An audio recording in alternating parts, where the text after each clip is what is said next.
In a forgotten village where the earth was dry and the wind carried dust like whispers, there lived a boy nobody listened to. His name was Abeni. The village sat quietly between two dying hills. No river flowed nearby. No laughter stayed long. The land had grown tired, and so had the people. Huts made of mud leaned under the sun. The air smelled of dust and struggle. This was a place where only the strong were seen. And Abeni was not strong. Abeni was small for his age. Barefoot, thin, quiet, he moved through the village like a shadow. Before sunrise, he was already awake. Before others rose, he fetched water. Before the day became heavy, he had already worked, yet no one noticed. No greetings, no thank you, no name called, just silence. Every morning, Abeni swept compounds that were not his. He carried firewood heavier than his body. He helped old women lift pots. He walked long distances just to be useful.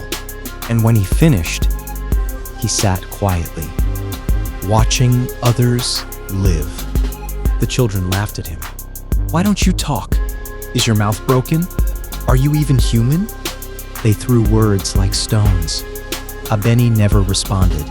He simply lowered his head and walked away. Because silence had become his shield. His home was a small hut at the edge of the village.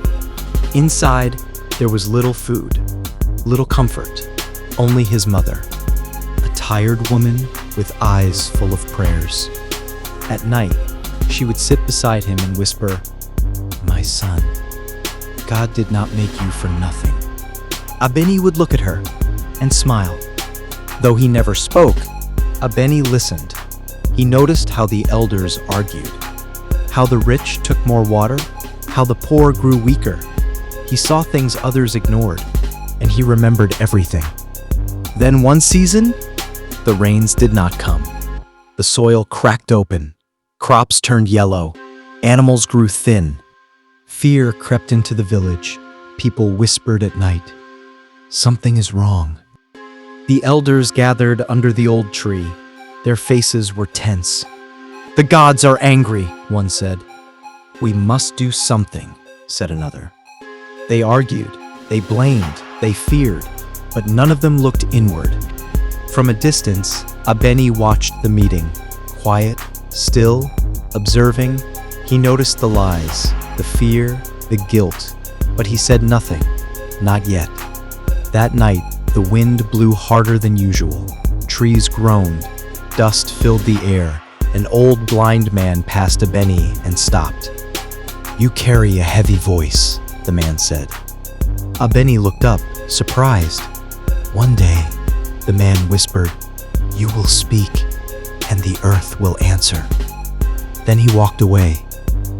That same night, the elders met again. This time, in secret. Their voices were low, their decision dangerous. And before the sun would rise, a boy would be chosen.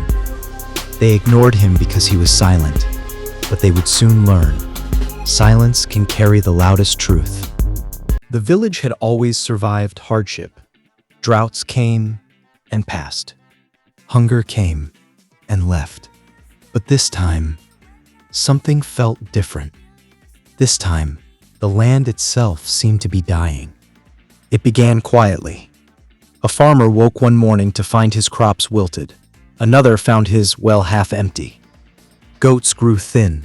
Chickens stopped laying eggs. At first, no one panicked. They told themselves it was only a bad season. But the earth had a different plan. Days passed. The sun rose hotter than before. The wind carried dust instead of rain.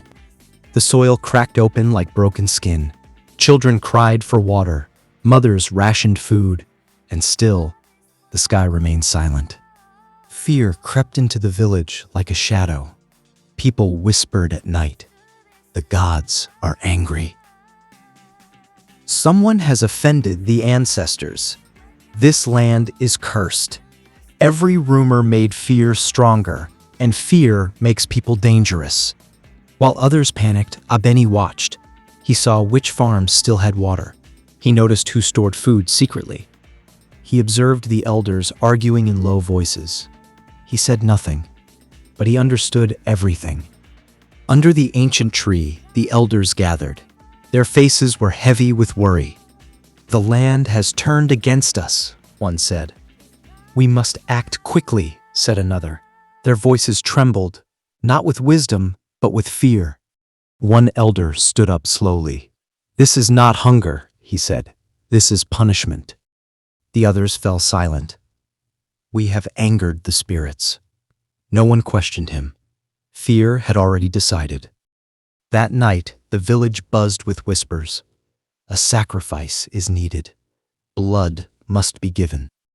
Only then will the rain return, some agreed. Others were afraid to disagree. And slowly, an idea took shape. A name was never spoken, but everyone thought the same thing. The quiet boy. The one without power. The one who would not fight back. Abeni. Abeni sat alone outside his hut. The wind brushed past him. He could feel it. Something was coming. His eyes closed, and for the first time he sighed, not in fear, but in understanding. Later that night, the blind old man found him. "You see more than they know," the man said. Abeni said nothing. "The land is sick," the old man continued, "but it is not the land's fault." Then he leaned closer. "Be ready," and walked away. While the village slept, the elders met again. Their voices were low, their faces tense. One final decision was made, and no one spoke Abeni's name, but everyone knew. Morning came with strange silence. No birds, no wind. Abeni woke early and stepped outside. The village felt different, as if holding its breath. People avoided his eyes. Some looked guilty, some afraid, some relieved. Abeni noticed, and for the first time, he understood his role. Dark clouds gathered in the distance. Not rain clouds, decision clouds, the kind that change lives. That night, the elders would choose. And by morning, the village would demand a sacrifice. Fear does strange things to people. It makes them forget reason. It makes them choose comfort over truth. And sometimes, it makes them sacrifice the innocent.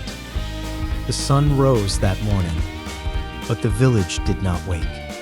No laughter, no voices, only the sound of wind brushing against dry huts. Abeni stepped outside. The air felt heavy, as if the earth itself was holding its breath. As he walked through the village, people looked away. Some pretended not to see him. Others stared too long, then quickly turned their faces. Children were pulled inside, doors closed quietly. Abeni felt it. Something had changed. Under the old tree, the elders sat in silence. No arguing today, no debate, only fear. One elder finally spoke. "The gods demand an offering." Another nodded. "We must give something, before the land dies completely." Their eyes met, and without saying his name, they all thought of the same person. He has no father. He has no power. He will not fight back. Each sentence made the decision easier, and with every word, their humanity faded. Abeni's mother felt it before she saw it, the way people avoided her, the way whispers followed her steps. Then she saw them. Men walking toward her hut. Her heart dropped. They told her the decision. Her knees gave way. She cried. She begged. She held her son tightly. "Please, take me instead." Abeni held her hands gently, and for the first time, he smiled. Not with joy, but with peace. They led him through the village. No ropes, no chains, just silence. People watched from behind doors. Some cried, some prayed, some felt relieved it was not them. Abeni walked calmly. At the edge of the village stood the old stone, weathered, cracked, feared. This was where sacrifices were made long ago. The priest waited. The villagers gathered. The air grew thick. The priest lifted the blade. Sunlight reflected off the metal. Abeni closed his eyes, not in fear, but in acceptance. The wind stopped. Birds went silent. Even the elders held their breath. And in that moment, Abeni opened his eyes. His voice was calm, clear, powerful. Wait. The word cut through the air like thunder. Everyone froze. The priest's hand trembled. People gasped. Some stepped back. Others dropped to their knees. Because the boy who never spoke had found his voice. Abeni looked at them and said, "You are not hungry because the land is cursed. You are hungry because you forgot justice." The elders stared. No one interrupted. The wind returned. Slowly, then stronger. Dark clouds gathered overhead. The air grew cold. Abeni stood firm. And as the first drop of rain touched the dry earth, the village realized something terrifying. They had not chosen a sacrifice. They had chosen a messenger. There are moments when silence is no longer safe. Moments when truth must rise, even if it shakes the world. This was that moment. The air changed. The wind grew colder. Dust swirled around the sacred stone. The villagers stood frozen. The priest's hand trembled. The blade glinted in the sun. Abeni stood calmly beneath it, unmoving, unafraid. Then he spoke, not loudly, not in anger, but with a voice so calm it silenced fear. Stop. The word cut through the air like thunder. Every eye turned toward him. People gasped. Some stepped back. Others covered their mouths. The priest froze. The boy who never spoke was speaking. Abeni lifted his head. "You say the land is cursed," he said, "but the land is not angry. You are." The wind howled softly. No one interrupted. "You cut the trees for profit," he continued. "You blocked the river for yourselves. You took more than you needed." His voice did not shake. "But you blame the gods." He turned to the elders. You know this is true." Some lowered their eyes. Some clenched their fists. None denied it. "You want blood to hide your guilt," Abeni said. "But blood will not heal the land. Truth will." The words hung heavy in the air. The wind grew stronger. Clouds gathered. A single drop of rain fell on the dust, then another. The earth drank eagerly. The people gasped. Rain began to fall, not violently, gently, as if the sky itself was listening. Some villagers cried. Others fell to their knees, not in fear, but in shame. Abeni swayed. The effort had drained him. He took a breath, then another, and slowly he fell to his knees. They rushed to him, calling his name, but Abeni said nothing. His eyes were peaceful. The rain washed the dust from his skin. The elders dropped their staffs. The priest lowered the blade. No one spoke. They had been changed, not by magic, but by truth.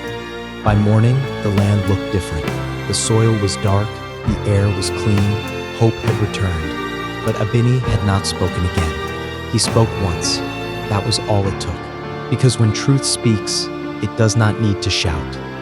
Some voices are loud and yet say nothing. Others speak only once and change everything. This is the end of Abeni's story.